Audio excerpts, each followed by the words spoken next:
Hello my soul companion, नमस्ते। मैं सुफला कठल आप सबका हार्दिक स्वागत करती हूँ मेरे यूट्यूब चैनल डिवाइन स्पार्क पर। इसके पहले मैंने जो वीडियो बनाई थी वो ट्विन फ्लेम को लेके थी और मैंने बताया था कि ट्विन फ्लेम कौन होते हैं और ये किसके अंश हैं, इनके अंदर क्या साइन और सिम्टम्स होते हैं, इनका धरती पर आने का क्या उद्देश्य है और ये किसकी उत्पत्ति है। तो यदि हम इसके बारे में जानें तो थोड़ा सा हमको और पीछे जाना पड़ेगा और हमको देखना पड़ेगा कि एक्चुअली में ये जो डिज़ाइन की गई है, ये रचना ये क्यों है और इसका उद्देश्य क्या है।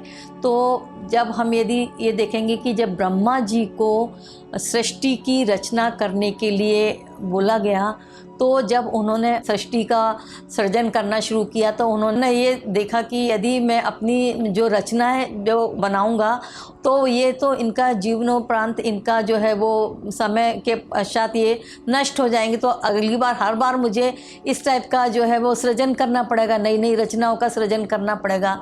तो उन्होंने जो है वो शिव जी के सामने जो है वो तपस्या की कि इसका मुझे हल बताइए। तो उनकी तपस्या से प्रसन्न होकर शिव जी ने उनको अर्धनारीश्वर का रूप दिखाया और उन्होंने कहा कि आपको जैसे मेरे शरीर में आधे शरीर में पुरुष है, आधे शरीर में स्त्री है, तो आपको भी प्रजननशील रचनाओं का सृजन करना पड़ेगा जिससे कि सृष्टि का आगे सृजन होता रहे। तो इतना कहकर उन्होंने अपने शक्ति को अपने से अलग कर दिया। तो जो हमको मतलब उन्होंने शिवा के आकार में शक्ति को रूप दिया। यहाँ पर हमने जो अर्धनारीश्वर का रूप हमको जो स्वरूप दिखाया जाता है वो वही है कि जिसमें दो शरीर में एक ही आत्मा है।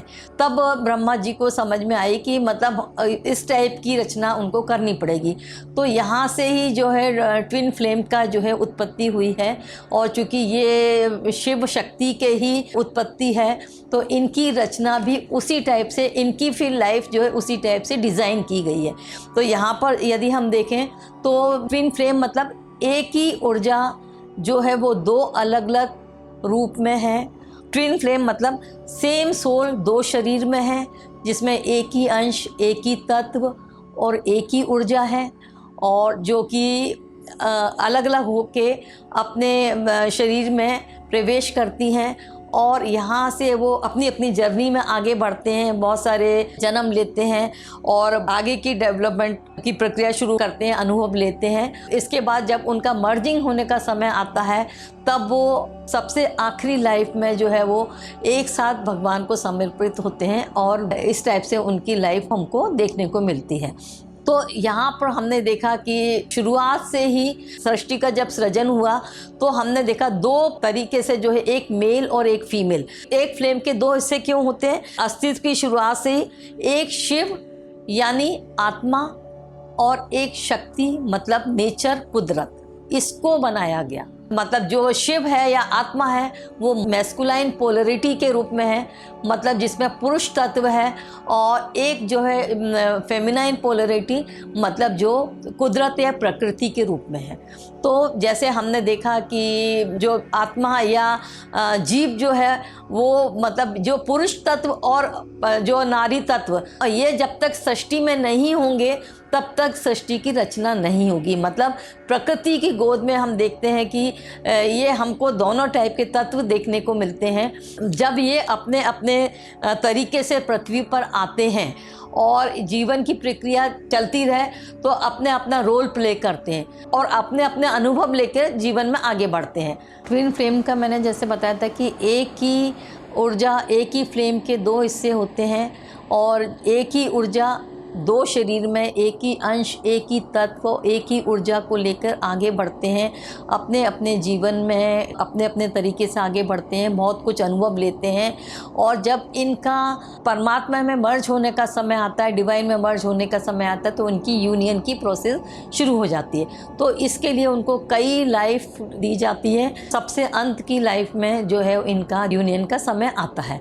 तो यहाँ पर जैसा हमने देखा कि जब अस्तित्व की शुरुआत हुई तो दो टाइप की पोलरिटी, एक मेल पोलरिटी और एक स्त्री मतलब फीमेल पोलरिटी को जन्म मिला, और इस टाइप से जो है वो अपने अपने काम में आगे बढ़े। मेल पोलरिटी मतलब जो शिव है वो मतलब आत्मा है, मतलब मेल पोलरिटी मतलब शिव को माना गया है जो कि एक आत्मा के रूप में है, और फीमेल पोलरिटी मतलब जो शक्ति के रूप में, जो कुदरत या नेचर के रूप में है। तो यहाँ हम देखते हैं कि नेचर या कुदरत जो है, एक प्रकृति जो है, प्रकृति के रूप में दर्शाया गया है।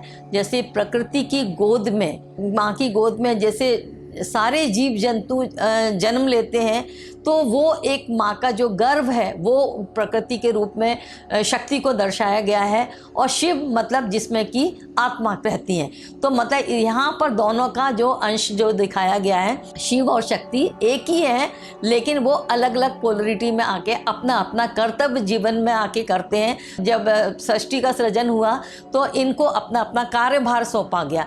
तो जो फीमेल पोलरिटी है वो अपना कार्य जीवन में निभाती है, और जो मेल है वो अपना कार्य। प्रकृति का मेन काम है कि उत्पत्ति करना, है ना, उत्पत्ति करना या उत्पत्ति प्रदान करना, और मैस्कुलाइन ऊर्जा जो है उसका मेन उद्देश्य है संरक्षण करना। इसलिए पार्वती के रूप में जब हम देखते हैं कि जैसे फेमिनाइन जो ऊर्जा होती है, तत्व जो होता है, वो एक तरह से कंस्ट्रक्टिव टाइप की होती है, और मैस्कुलाइन एनर्जी जो है वो डिस्ट्रक्टिव होती है। तो इसलिए जो है वो दोनों का बैलेंस जब तक नहीं है तब तक आगे भी रचना नहीं हो सकती। तो इसलिए इनका जो है वो आपने देखा होगा कि जैसे स्त्रियां हैं वो अपने परिवार को जोड़ के रखती हैं, उनको प्यार देती हैं, उनकी देखभाल करती हैं, नर्चरिंग करती हैं और केयरिंग और लविंग होती हैं। लेकिन पुरुष का काम संरक्षण देना और उसको ताकत देना, शक्ति देना, इस टाइप से जो पुरुष का सब दोनों अपनी अपनी जिम्मेदारियां आगे बढ़ाते हैं। लेकिन शिव को हमेशा संहार करने वाले मतलब डिस्ट्रक्टिव माना गया है, और नारी को जो है वो एक कंस्ट्रक्टिव वे में बताया गया है। अब यहाँ पर यदि हम देखें शिव और पार्वती का वास्तविक स्वरूप तो इनके प्रेम के संदर्भ में देखा जाता है, जो कि एक अपने आप में परिपूर्ण था, एक डायनेमिक प्लेन पे था। इसी टाइप से ट्विन फ्लेम जर्नी को डिज़ाइन किया गया है। यदि हम माइथोलॉजी को देखें, उसकी दृष्टि से देखें, तो हमने देखा है कि शिव पुराण में जो दिया गया है वो बताया गया है कि शिव तो आदिकाल से थे, ना इनका कोई प्रारंभ है ना इनका कोई अंत है। शिव जी ने ही अपने अंदर से जो है ब्रह्मा और विष्णु को प्रकट किया था, और जब ब्रह्मा जी के सामने सृष्टि का सृजन करने की बारी आई तो उन्होंने शिव जी के अंदर से जो शिव जी जो अर्धनारीश्वर के रूप में थे उनसे उनकी शक्ति को अलग कर दिया था। और ये तभी पॉसिबल था जब दोनों शिव और शक्ति मतलब स्त्री और पुरुष अपना अपना कार्यभार संभालें और अपना अपना जो है वो प्रगति के राह में आगे बढ़ें। इसलिए जो है वो जब शक्ति उनसे अलग हुई उसके बाद जो है वो सती का जन्म हुआ। सती जो है शिव जी के सामने आई तो वो एक दोषपूर्ण रूप में थी, मतलब एक मानव के रूप में, उनके अंदर जो है मानव गुण थे, वो मानवीय गुणों के साथ में आई, कई अवगुणों के साथ में थी। इसलिए उनका विवाह नहीं चल पाया और सती को जो आत्मदाह करना पड़ा, और फिर इसके बाद उनका जब पुनर्जन्म हुआ तब वो पार्वती के रूप में आई। तो यहाँ हम ये देखते हैं बचपन से ही उनको जो है वो चूँकि अपने पास्ट लाइफ का या तो याद था या उनको याद करवाया गया था, जो भी था, लेकिन वो जो है बचपन से ही वो शिव जी की तरफ बहुत आकर्षित रहती थी। और जैसे जैसे उनका समय बीतता गया, वो इस बार जब जन्म लिया तो उनकी एक ही प्रार्थना थी कि इस बार मेरे माँ बाप इस टाइप के मिले जो कि मेरा विवाह शिव जी से करा सकें और वो उनको सपोर्ट करें। तो इस टाइप से जो उनकी जर्नी यहाँ से शुरू हुई थी। यहाँ पर हमने देखा कि जब जैसे जैसे वो बड़ी होती गई तो यहाँ पर ब्रह्मा विष्णु और बाकी ऋषि मुनि जो भी तपस्वी लोग थे, सभी पूरी प्रकृति ने उनका साथ दिया और उनको मिला मिलाने के लिए उनका पूरा योगदान दिया। जैसे हम देखते हैं यहाँ पर ट्विन फ्लेम जर्नी में भी जब डिवाइन मैस्कुलाइन और डिवाइन फेमिनाइन को मिलाने के लिए जो हमारे साथ में जो स्पिरिट गाइड्स रहते हैं, स्पिरिट एंजल्स रहते हैं, या ऐसे बहुत सारे लोग रहते हैं जो हमारी जर्नी को आगे बढ़ाते हैं, सेम उसी टाइप से यहाँ पर जो पहले जो लोग थे उन्होंने योगदान दिया कि किसी तरीके से इनका जो है वो मिलन हो। तो यहाँ हमने देखा कि शिव और पार्वती को मिलाने के लिए सभी देवी देवता, सभी ऋषि मुनि, ब्रह्मा विष्णु सभी लोग तत्पर रहते थे कि उनका मिलन हो, ताकि वो एक उत्कृष्ट प्रेम का उदाहरण बन सके और कई नई रचनाएं कर पाएँ जिससे कि जगत का उद्धार हो। तो इस टाइप से उनको मिलाने के लिए सभी लोगों ने योगदान दिया। अब यहाँ पर हमने देखा कि मिलाने के पहले शक्ति को अपने ऊपर बहुत काम करना पड़ा था। मतलब शक्ति ने जब अपने पास्ट लाइफ के एक्सपीरियंस से जब उससे अपने मानव गुणों को न छोड़ना पड़ा था और अपने को शिव जी के लायक बनाने के लिए उन्होंने बहुत सारी तपस्याएं करी थी। मतलब उनको अपने ऊपर काम करना पड़ा था, अपने सारे अवगुणों को अपने अंदर की अच्छाइयों को ऊपर लाना पड़ा था। और इसके लिए जैसे आज जो हम बोलते हैं इनर वर्क करना पड़ता है, मेडिटेशन करना पड़ता है, या क्लींजिंग अपने अंदर की करनी पड़ती है, सेम उसी टाइप से जो है पहले जो है पार्वती जी को अपने अंदर के सारे अवगुणों को दूर करना पड़ा था। अपने को शिव जी के लायक बनाने के लिए उनको बहुत सारी तपस्या, बहुत सालों की तपस्या उनको करवाई गई थी। लेकिन यहाँ पर हम देखते हैं कि जितनी पीड़ा पार्वती जी ने सही, तो क्या हम ये समझते हैं कि शिव जी को नहीं हुई थी पीड़ा? तो ऐसा कुछ नहीं, क्योंकि शिव जी ये जानते थे कि मेरी शक्ति वही है। दोनों का मिलन जब होगा तब वो एक लेवल पे, एक ही डायनेमिक लेवल पे आ जाएं, क्योंकि शिव जी जो थे वो एक बहुत बड़ी ऊर्जा के रूप में थे। तो उनके अंदर भी उस लेवल तक उनको लाने के लिए शिव जी ने भी बहुत योगदान दिया और दोनों ने अपनी अपनी लाइफ में जो है वो बहुत संघर्ष किया। जैसे शिव जी तो पहले से अलाइंड थे, तो इसलिए उनको ज़्यादा अपने ऊपर कोई काम नहीं करना पड़ा। इसलिए हम यहाँ देखते हैं कि ट्विन फ्लेम की यदि बात करें, ट्विन फ्लेम में डिवाइन फेमिनाइन है, उनको अपने ऊपर ज़्यादा काम करना पड़ता है, इनर वर्क करना पड़ता है, अपनी क्लींजिंग करनी पड़ती है, मेडिटेशन करना पड़ता है। क्योंकि डीएम जो होते हैं उनके अंदर इमोशनल बैरियर भी इतना नहीं होता, मतलब वो इतने इमोशनल नहीं होते जितनी कि फीमेल होती हैं, तो उनको अंदर अपने इमोशन पर भी कंट्रोल करना पड़ता है। लेकिन यह है कि वियोग दोनों ने झेला, जैसे शिव जी ने, पार्वती ने, दोनों ने वियोग की पीड़ा सही है। तो वैसे ही यहाँ पर जो है वो दोनों को हम ट्विन फ्लेम जर्नी में भी हम देखते हैं कि एक वियोग की पीड़ा मतलब एक होती है। मेल को चूँकि इनकी अवेकनिंग एकदम से नहीं होती, फीमेल की अवेकनिंग जल्दी शुरू हो जाती है, तो उनको इंट्यूशन मिलना, उनकी टेलीपैथी वगैरह शुरू हो जाती है।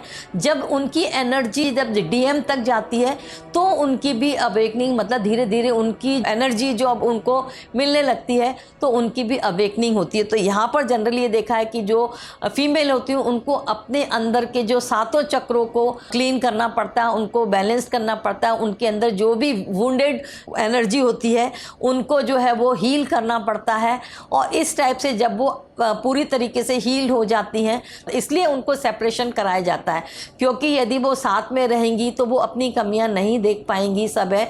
तो यहाँ पर इसलिए इनका सेपरेशन का फेज़ भी बहुत ज़रूरी होता है, ताकि वो अपने ऊपर काम कर सकें, अपना इनर वर्क कर सकें, उस लायक बना सकें। तो इसलिए यहाँ पर जब भी 5 DB के लेवल पे जाती हैं तो यहाँ पर उसके बाद डीएम की भी जनरली अवेकनिंग होती है और फिर वहाँ पर वो भी अपना करते हैं। मतलब दोनों को जब एक ही प्लेन पे आना पड़ता है। इस टाइप से जो हम जर्नी देख रहे हैं, जो सेम जैसे शिव पार्वती की जो जर्नी थी, इसलिए इसको शिव पार्वती शिव शक्ति की जर्नी भी बोला जाता है, जो कि सेम इस टाइप की।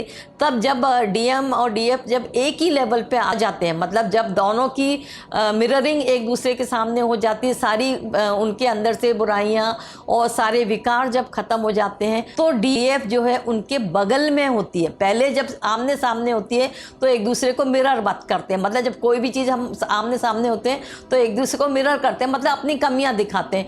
लेकिन जब आप पास में खड़े होते हो तो मतलब आप एक ही प्लेन पे, एक ही लेवल पे खड़े हो, तो वहाँ पर जो है वो आप उनके लेवल पे आ जाते हो। तो यहाँ पर ये हमने देखा कि जब पार्वती जी ने अपनी सारी अंदर की बुराइयों को सब अपने पर काम कर लिया तो शिव जी के लायक वो हो गई थी।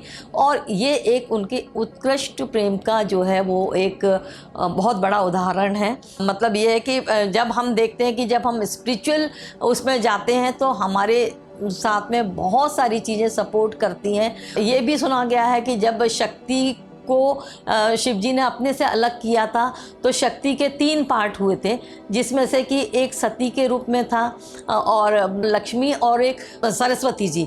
तो लक्ष्मी और सरस्वती को तो उनको आधार मिल गया था, आकार मिल गया था, लेकिन शक्ति को नहीं मिला था, तो इसलिए उनको सती के रूप में आना पड़ा था। जब हमारी स्पिरिचुअल अवेकनिंग हो जाती है तो हमारे ऊपर जो है वो लक्ष्मी जी की भी वर्षा, मतलब बहुत कृपा होने लगती है, और आपके मतलब ऊपर सरस्वती जी की भी बहुत कृपा, मतलब आपकी बुद्धि, विवेक और वाणी से आपको वो बहुत समृद्ध हो जाते हो। आपका जो है वो सारे चक्र जो है बैलेंस हो जाते हैं और आपके अंदर सारी कृपा आने लगती है। तो इसलिए एक तरह से जो ट्विन फ्लेम जर्नी मतलब एक स्पिरिचुअल जर्नी है, जिसमें कि आपको अंदर से आपकी बहुत सारी कमियों को दूर करना पड़ता है, तब जाके आप 5D की लेवल पे आते हो और आपका सोल लेवल पे जब आपका जो मर्जिंग होती है, और तब आप जो है वो डिवाइन को समर्पित होते हैं। तो इस टाइप से जो है मैंने अभी शॉर्ट में आपको ये सब बता दिया है। उसके लिए थोड़ी 1-2 वीडियो और मैं बनाऊंगी, जिसमें मैं आपको जितना एक्सप्लेन कर सकती हूँ मैं बताऊंगी आपको। और यदि आपको ये मेरी वीडियो पसंद आई तो कृपया इसे लाइक कीजिए, शेयर कीजिए, सब्सक्राइब कीजिए और बेल आइकन ज़रूर प्रेस कीजिए, कमेंट कीजिए।